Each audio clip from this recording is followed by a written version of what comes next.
Welcome to the Mission Manhood podcast, where mature masculinity is celebrated and encouraged. My name is Angela Abide, and I will be your host. Every week or so, I sit down with a man who is in the men's movement, helping men grow and thrive in their masculinity, someone who is exhibiting characteristics of mature masculinity, or someone who has a perspective that might be beneficial for those who are seeking to grow and develop in that area. As a woman, I have a unique perspective as a mother and a therapist, and I hope to contribute to the conversation in those ways. Thank you so much for joining, and I hope you enjoy the episode.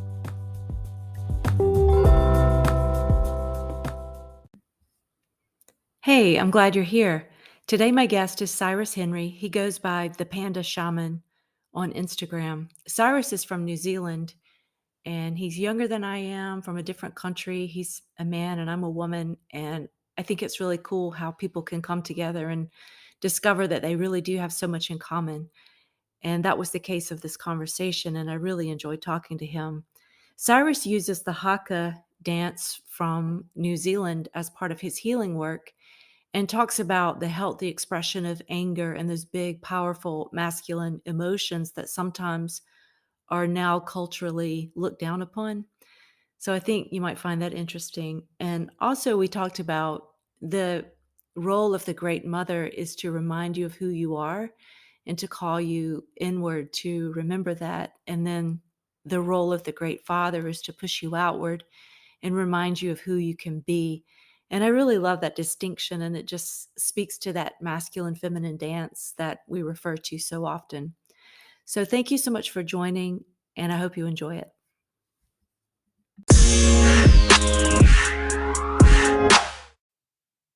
Hello, Cyrus. Hello, how you going? Yeah, doing well. I'm so happy to meet you. Me too. Pleasure is mine. Yeah. Can you tell the audience just a little bit about what you do, what your passion is? So what I do is I work as a transformation coach and healer, and I work specifically with men and also women on the wounded masculine, the wounded father, the wounded mother, the wounded feminine, and incorporating my indigenous culture, the Māori from New Zealand, and techniques from and customs from that space, and energy healing methods and techniques, breathwork, embodied movement to help create transformation in self. So that's kind of what I do. And I'm also an artist within the space of healing. I use a lot of work with sound, breathwork, embodied dance movement, and just traditional energy healing techniques. So those are my mediums, and hands-on and hands-off body work. I play music, dance, and also do visual arts. So they all mix, performing arts and the healing arts all mixed together in some way, shape, or form. Well, you mentioned your indigenous culture, and I saw on your Instagram that you incorporate the haka. Yes. Can you tell us a little bit about that? Because I think when I see it myself, it just, something rises up in me. It's just like a pride. And it's such a beautiful expression to me of the masculine energy. And I feel like these guys could protect me and leave me free to be who I need to be. I don't know if that makes sense to you, but I just love to watch that. No, that totally makes sense. The haka comes from New Zealand, from the indigenous culture, which is pronounced the Māori. And so I have an indigenous background and was raised traditionally. And so haka was a big part of my upbringing. Haka means war dance. And what it was used for was to intimidate before going to war. But it's also used for acknowledgement, celebration, and farewell. So I'd use it a lot for educational celebrations or milestones, farewell to those that have moved on from this life. And we also did it in support of someone achieving something in the moment. And so I've incorporated all four of those themes in a haka, because there are also many haka within New Zealand. Many different tribes have haka, Many different sports teams have haka. Mm-hmm. And so I created a haka specifically for this men's work that I'm so passionate about. And we use it as a way to intimidate our shadow, parts of ourselves that we don't no longer serve us, to acknowledge what we're stepping into, to celebrate our wins and our triumphs, and to farewell the parts of us that no longer serve us. And this haka is called the war cry of man.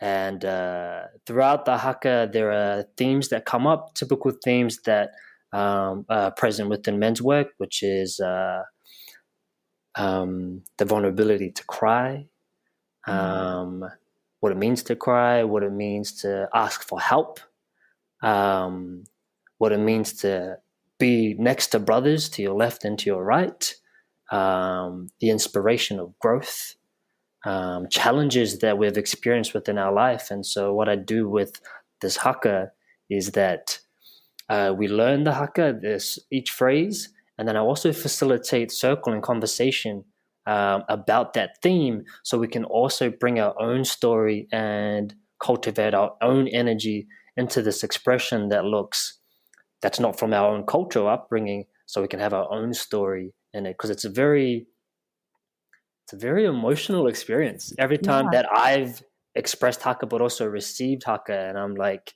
when it's right in my face and these men are just like really in this presence of this haka, it's like very intimidating. It's very vulnerable is the right word. Yeah. So I really, really resonate with what you said. It's this very beautiful masculine expression. Mm-hmm. And that's the mission with it, is it's a deep emotional release technique that I've offered to men to allow them to feel safe in this masculine way of slapping their legs, slapping their chest, roaring, yelling. At the same time, we've just gone through this experience of unpacking our own story and allowing us to emotionally release in this expression with brothers beside us. Yeah. Yeah. I think in our modern era, and also with quote civilization, we've let some of that natural expression go by the wayside. We don't have outlets for that anymore. And in the modern era, anger is kind of frowned upon, or expressions of anger. And also that power that men feel, that expression, people are sort of shamed because of the terms such as toxic masculinity, or if they were raised in a certain way. And I just think this is such a healthy, beautiful way to sort of reclaim that. Totally. It's you're totally right. Is the shadow warrior archetype that has been frowned upon of men's natural expression of physicality and anger. Anger can be such a beautiful expression. The opposite side of anger is passion, and it's just this passionate energy that is naturally imbued within the men, within the masculine energy. And so I totally agree with you with this term of toxic masculinity and anger being frowned upon. And so, yeah, as I shared this work with men, I witnessed them like soften into their masculine of like, I'm a warrior, and I feel safe to scream, slap my chest, yell next to men that I also feel safe to do the same. Yeah. And I've been trying to explain to people that may not have encountered it so much, is that there's so much energy, and your energy causes an energy for someone else to shift. And that's what I was really trying to explain earlier for the feminine, which I consider myself to be a feminine woman. And we also talk a lot about how men and women have masculine and feminine energy. Yes. But when I see a display like that, someone just owning it, owning their essence, it causes an energy shift in me. And just for someone who's wanting to understand, well, why should I go there? Why should I do that? Because the women in your life, or the woman that you're trying to attract, or whatever, is experiencing a shift as you do. Your daughters, your wives, your friends. And it can be a really beautiful thing, because when everybody's free to be themselves, who they are, Mm-hmm. then, it's just a beautiful dance. And so if a man Mm-hmm. is suppressing who he really is and doesn't have outlets to express that, he just gets more frustrated and more Mm-hmm. disconnected and less embodied. Mm-hmm. Totally. I got goosebumps hearing you share that, because it totally resonates with me. Um, totally. It's like when I share with clients and the man is like, you're not just doing the work for yourself, you're doing the work for your friends, your community, the next generation. What you heal for others. Um, and yeah, to like dive deeper into like this essence of the masculine energy, like I like to explain it like that container is that protection. And when the feminine feels safe around a masculine that is embodied in their protector, then it gives space for everybody to feel safe, to fully self-express, to feel Yeah. safe. Yeah. Yeah. You have a video on your Instagram account that is such a great example of this. And, I encourage people to maybe go and try to find it. I'll try to list it, but Mm-hmm. it's you and a female partner, and you're on a porch and Mm. you're dancing. And if I'm looking at it correctly, if I'm seeing it right, she has her eyes closed and you have Mm-hmm. your eyes open, and you're just sort of very gently, not hardly touching her at all, but Mm-hmm. very lightly with just one finger touching her. And she's responding to that touch. Mm-hmm. And she's just free to move, but she's also being directed by you in a way. Mm-hmm. And at the end of it, she just sort of collapses into your arms with this delighted little giggle. And I just think that's such a great example of, what's possible when you build intimacy and trust with someone. Mm-hmm. Yes, that's my beautiful lover, Christelle, who also does beautiful coaching and healing work with both men and women. Yeah. So yeah, like I'll speak a little to that. Is I've been developing a program with embodied, authentic relating, intimacy partnering program, partnering program. And so basically, yeah, she is. She has her eyes closed. She's um, inviting the sense of trust and surrender Mhm. to the masculine. Like with the to speak to the essence and the quality of the masculine energy is the leading, is the taking action, and the essence of the feminine is the receptivity, the receiving, and the surrendering. And so it's this physical, this tangible physical exercise of really leaning and understanding our masculine and feminine qualities. Because also she can also do the same for me, and then I'll also have my eyes closed and step into receiving and surrendering. And so, yeah, it's this beautiful dance of how much more can I create safety for her while she has her eyes closed? How much more can she also surrender and trust?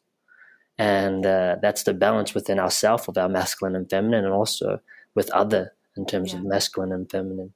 You mentioned anger earlier, and something else I saw was when you and Cristal were doing a little video about anger, Yeah, and you're talking about how prevalent anger, rage, and frustration is in our society, but we really don't know what to do with it. And totally. wondered if you could give a few tips like that, Mm-hmm. because people are truly angry and frustrated based on what's going on in our world, and they don't know how to process that. Mm-hmm. Mm-hmm. Yeah, basic. One of the most basic exercises is feeling safe with yelling and screaming. The most physical, the most practical example is a child when they're upset, they throw a tantrum. They get angry, they throw things around. But as an adult, it feels like it's like you said, it's become shunned upon to feel angry and maybe throw a tantrum. There's a difference between unconsciously reactively throwing a tantrum and getting angry, where therefore you create self-harm or harm to other, and a decision to like, cool, these are the emotions I'm feeling: frustration, anger, rage. I'm going to intentionally, consciously release this. And so a couple of really simple ways: grabbing a pillow, yelling into a pillow, Yeah. going out into the jungle, into the forest, and yelling at a tree. Trees are really beautiful support systems in helping us mitigate our emotion. Like really intentionally asking permission from the tree. I'm like, I'm just going to yell. And so with the haka, it's like we create psychological safety to express louder than our speaking voice. Mm. Take up a bit more sound space by yelling. And so yeah, those two examples of yelling into a pillow or yelling into at a tree. And if Mm. you have a partner that you feel comfortable with, whether it just be a friend or a brother or a sister, another super easy way is tapping into the primal and the animal body and getting down on all fours and just roaring at each Mm. other. Yeah. Yeah, it's another simple technique. One of the most powerful experiences we have at the retreat is a rage ceremony. So we do that on our second night, and what you can imagine is the men come from dinner because it's in the evening, in the nighttime. The men walk into the space. There's a bit of a tribal essence going on. There's like candles in a circle. We all stand in a circle. There's no words being engaged. And then I go into the circle and I just start roaring at everybody. And then I step out, and then the men jump in, and then they start to follow on. And then I invite us to roar at each other. And then two men step into the circle. And then the ending of that exercise is we get one man down on his back, laying down, and then we get all the men surrounding him and holding down all the limbs. And then I create a container of safety and give permission to whoever's lying down. And I say, you have 3 opportunities to scream, yell, swear, say whatever words you want. All we're going to do is hold you down to make sure you're safe so you can do it to your fullest expression. And yeah, we're just holding this man down and just like really going for it. And then after they finish, we whisper positive affirmations to their body. And it's just this beautiful, fantastic, primal experience of release, both not just for men, but also for women, just to like Yeah. have that. So those are a couple of ways that I've learned Yeah. to help express that. That makes me a little bit emotional just hearing you say that, to have that opportunity to be in complete safety and express all of that frustration. It just seems like it would feel so good Yes. to not have to hold back or censor yourself in any way. Yeah. Does it often end? Because I can imagine after that, I would just feel like a limp rag doll. Does it often end with vulnerability and tears or gratitude or? Yeah, totally. It ends like what I've witnessed. It ends with like a couple of the observations is like, wow, I didn't know I could do that, and Yeah. just like a sense of overwhelm, of gratitude, of like just release, and basically that expression of like a sigh of relief. Yeah. And then they just feel more energized, and then the added exercise of whispering positive affirmations to all the men surrounding this one person, whispering to their subconscious, to the somatic, to the layers of the bodies, is just like this really healing experience. I really love that. Before we move on, I wanted to say, like, I live in an apartment, and I know people will use this as an excuse. And Yeah. all around me are office buildings and shops. And if I started screaming, somebody's going to call 911. Uh-huh, uh-huh. But just for people who are wondering, I sometimes get in my car and drive.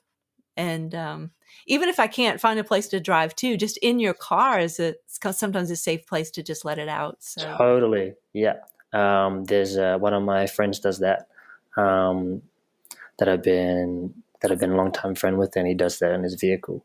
Also, like if I were to facilitate this at my home, these experiences, I go tell all my neighbors, like, hey, just letting you know, we're doing this experience. There's going to be a lot of yelling. That's okay. Like everything's fine. everybody's safe. Yeah. And so Yeah. just being able to step into that, to talk about that with your neighbors, but also like it's a way of like, hey, I'm just going to do some anger release techniques, which involves a lot of yelling and screaming, may also inspire your neighbor and allow them to get curious, like, oh, actually, like, That sounds pretty good. can I join? And so Yeah. then you can create a community of that. Because like in my projection of a lot of people, it is a very needed release. And so, Yeah, yeah. definitely. So, yeah.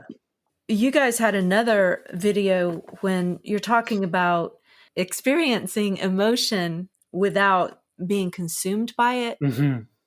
or without denying it. And I think that is so true for people, that they feel like if they go there, that they'll be so consumed with it that they have no control. So they just Mm-hmm. kind of stuff it down and deny that Mm-hmm. it's there. And you talked about the witness or observer. Mm-hmm. And I wondered if you could say a little bit about that. Mm-hmm. Yeah, the witness and the observer is such a beautiful technique.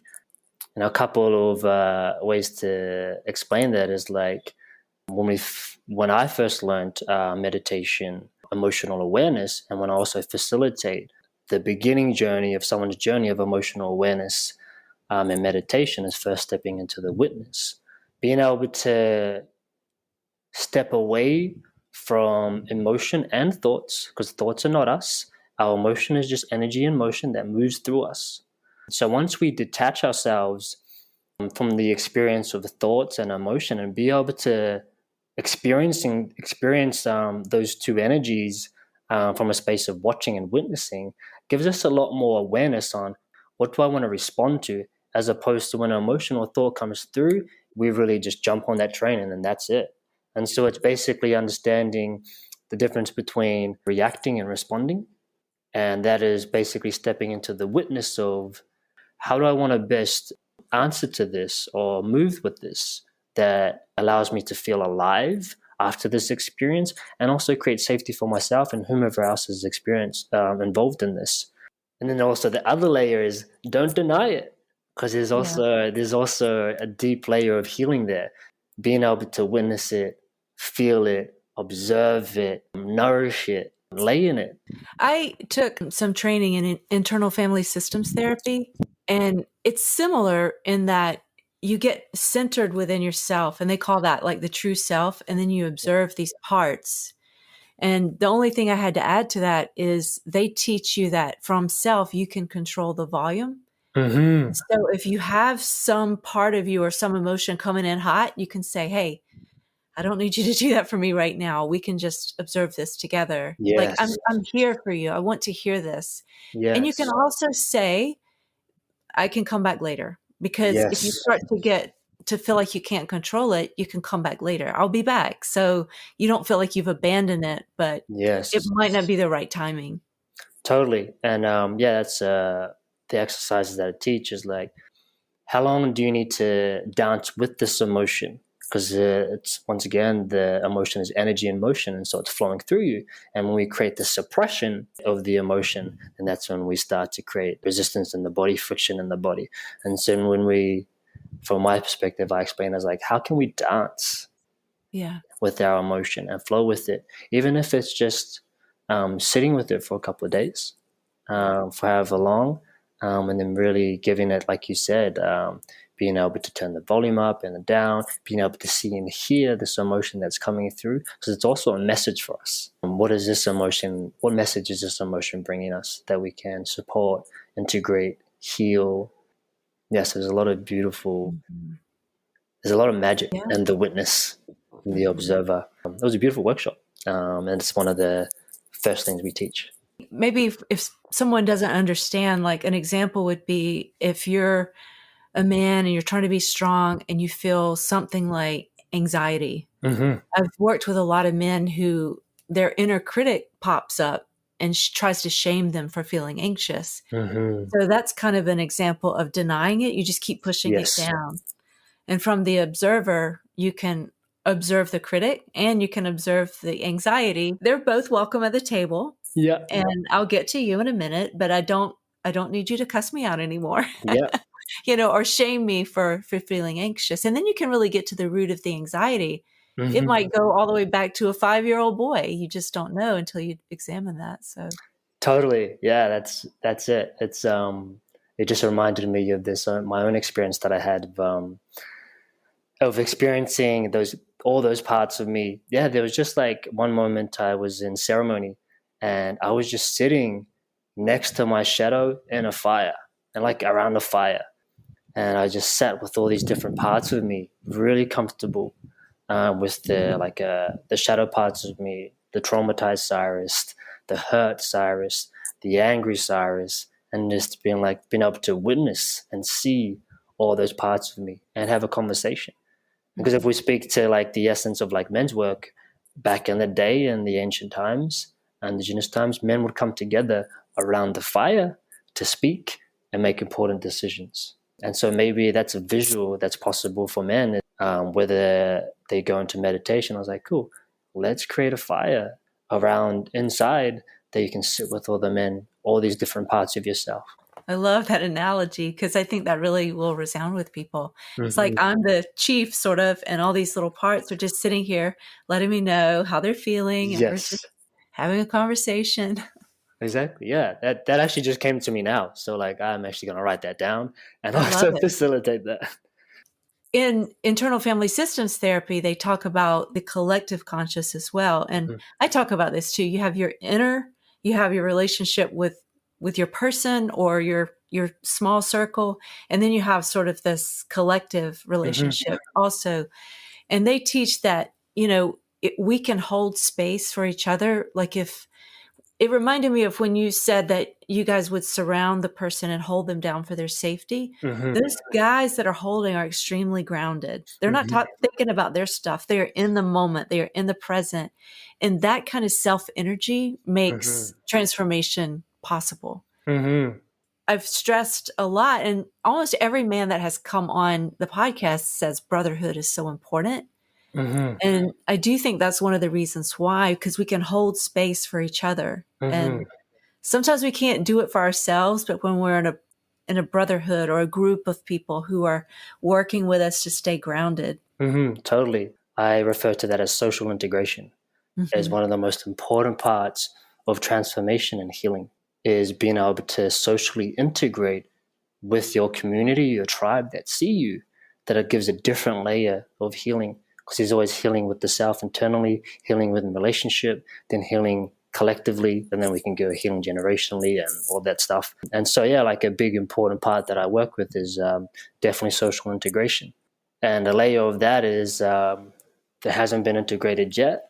Once it'll happen at some point is when I have my men in the retreat, like during the registration form, I'll ask them to write down a name of whom someone that they feel would be able to support them. And then I'd fly that person out to meet them at the end of the Oh, retreat wow. so we can have a social integration day. So they don't go back to the environment as like an alien and they can go back knowing that there's someone that can see them and then they can work together. And so, yeah, after any transformational experience, social integration is the most powerful. And that's where we have brotherhood. What brotherhood's really powerful is being with men of the like beings of the same vessel, the male vessel, Yeah. which creates psychological safety. They're going through it. Oh, he's a man. I'm a man. We're here for somewhat of the same reason that already encourages, invites a layer of safety. And then this is when we create those initiations. Oh, he's been through what I've been through. I can have connection. I can create relation. I can create commonality. And yeah, just that whole social brotherhood, sisterhood, community, tribe is a really, really important aspect to Yeah. the layers of release, integration, healing.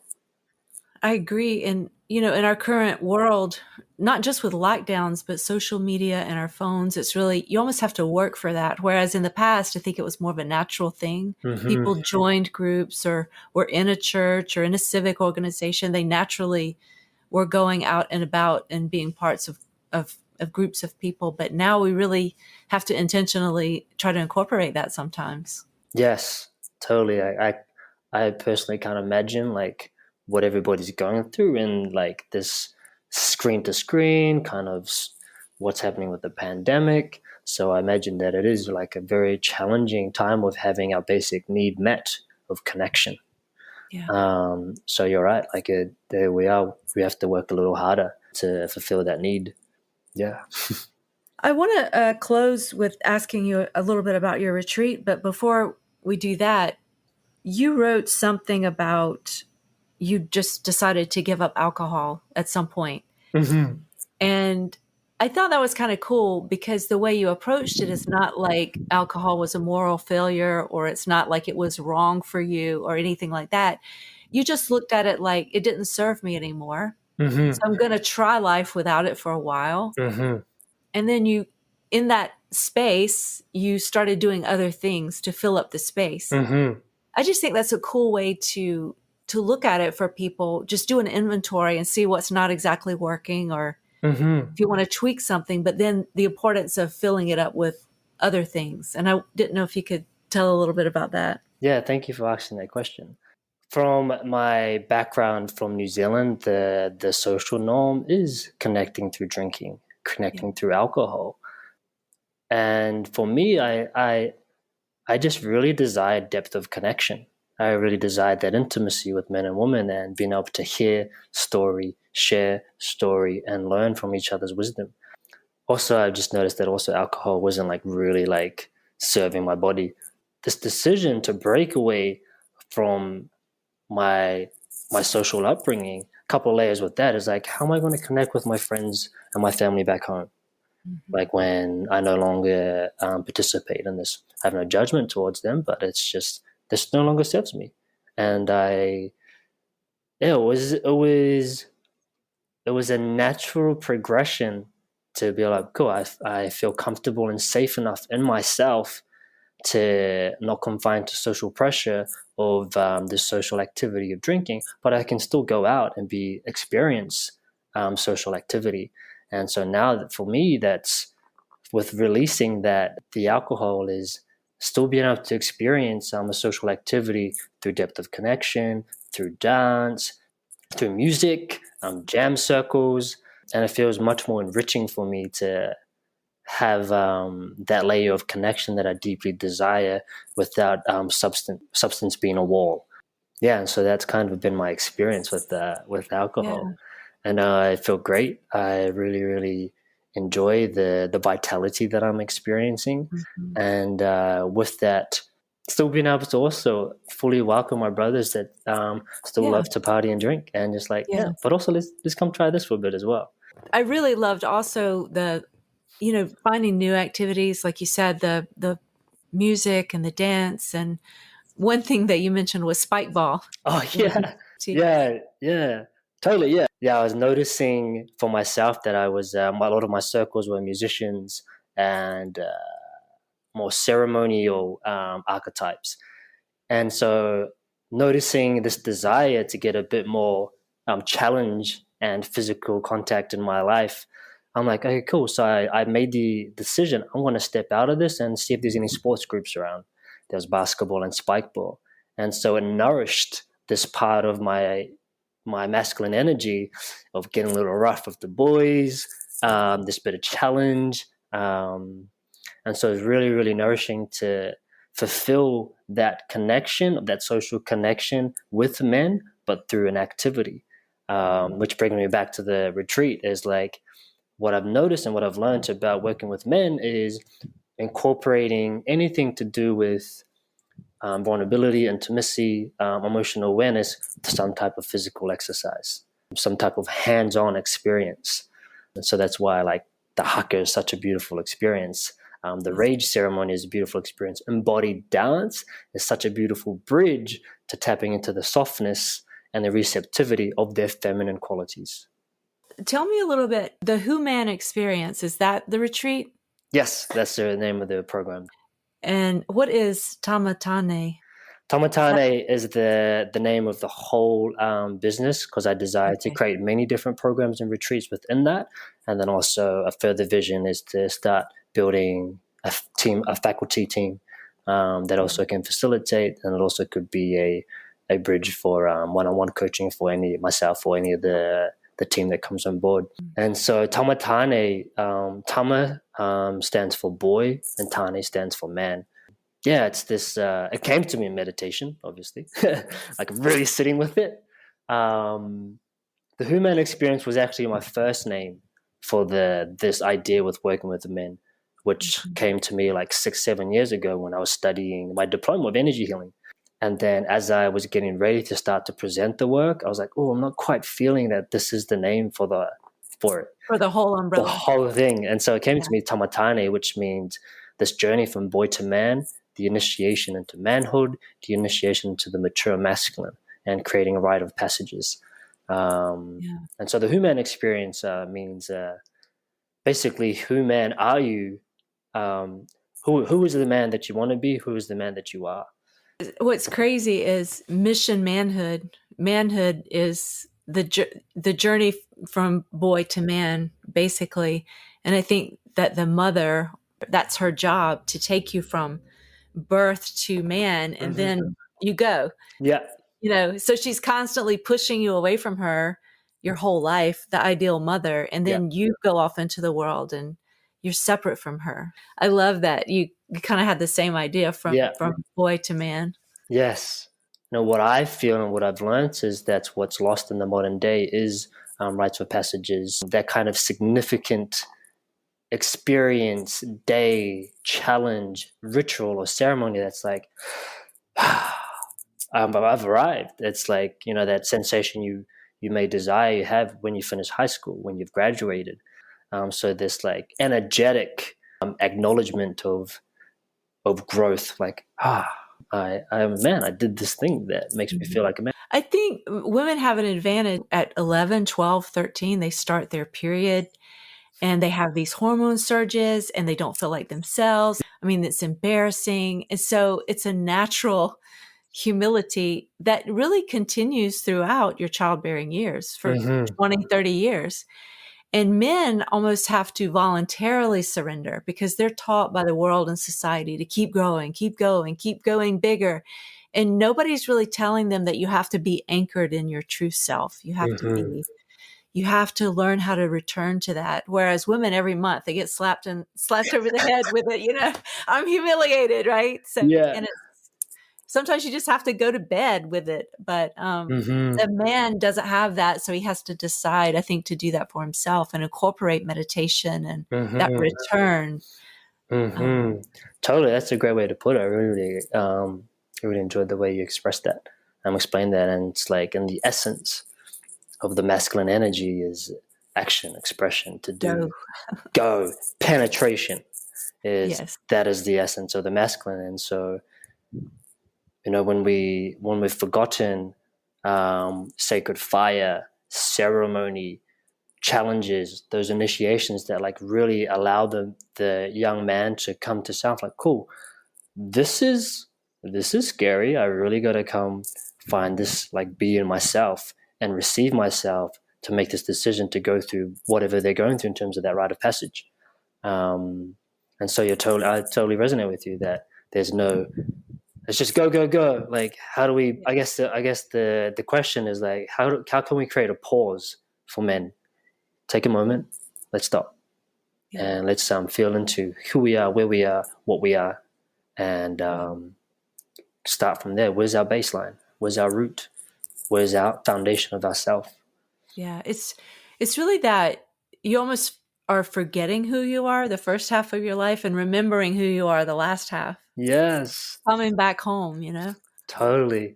Yeah, that's great. Forgetting. One of my friends was talking about either I can't remember what culture from it was from, so I'm not going to say what culture, but there's a word from a culture that translates, their translation for human means the forgetting.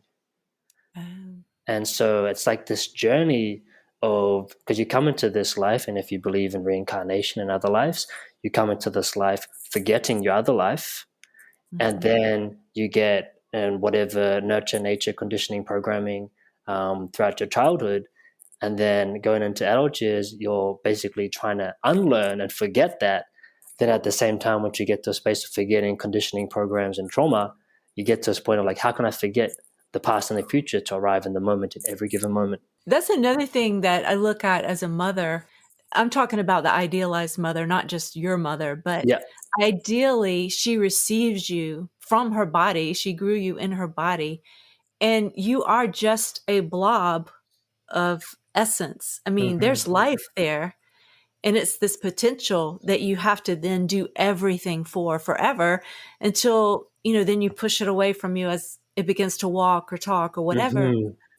But I think the mother's job is to remind you of who you are because she saw it when you first got here. For And like sure. the ideal father is to kind of push you toward who you can be. And it's that dance that makes people complete. And so I think we abandon one or the other. We forget to do that dance. Yeah, that's beautiful. The great mother, divine mother, of allowing them to remember who they are, and then the father showing them who they can be.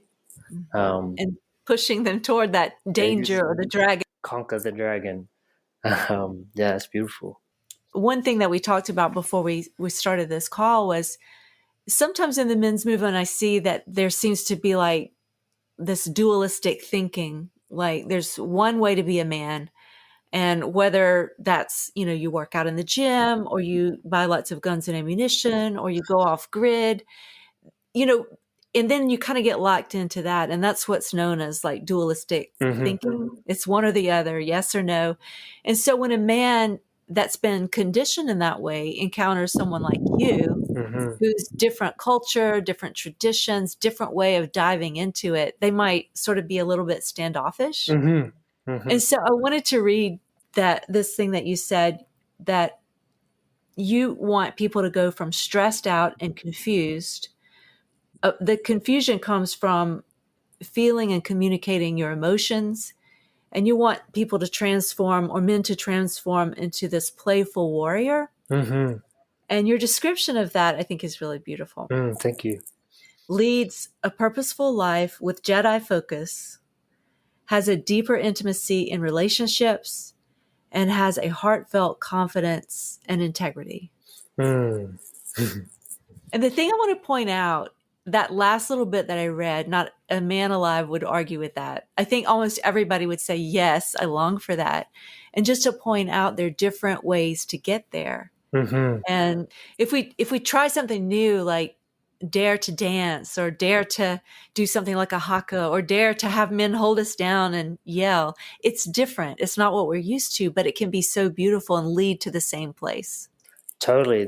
My way is one way of doing the same path, the same goal. And yeah, and it comes down to like, once again, like whatever the work is that's been offered and whoever facilitates the work. Some people may resonate with me, some people may not.